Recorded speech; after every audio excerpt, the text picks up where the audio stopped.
The question is how to overcome fear.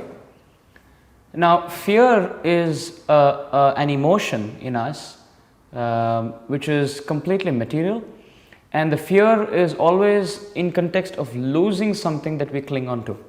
If we have something, there are three stages as Krishna explains. If we don't have something, we hanker for it. If we have something, we are fearful losing it, and once we lose it, we lament. So all these three emotions, are because of our material attachments. We attach ourselves, identify ourselves to things in this material world, and that sometimes creates happiness, sometimes creates fear.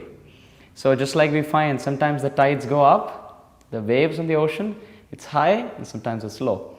So sometimes because of different circumstances in life, we feel really happy because the things that we desire and things that we attach ourselves to are working the way we wish. And when it doesn't, we are sad. And the emotion in the middle, where we are completely bewildered and we're not sure of the future, this is fear.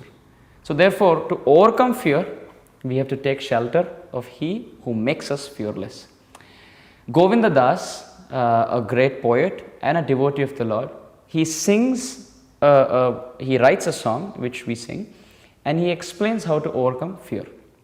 Now he writes, Bhajaho re mana Sri Nandanandana Abhaya charanara vendare Durlabha manava janama satsange Tarahoe bhava sindure. So he says, Abhaya charanara vindare. O dear mind, if you take shelter of Shri Krishna, bhaja hore mana, O mind, please worship. Whom should we worship? Shri Nandanandana, the son of Nanda Maharaj, who is Shri Krishna. What will we get by worshipping Krishna?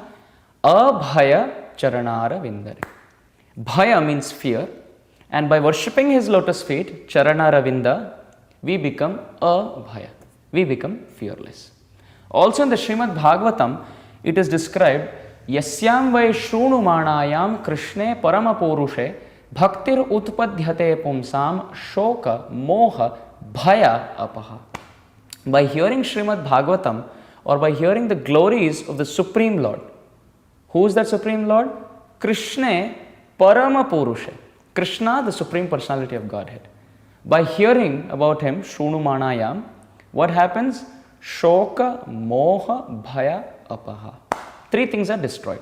Shoka, lamentation or our hankering, moha, illusion, and bhaya, fear.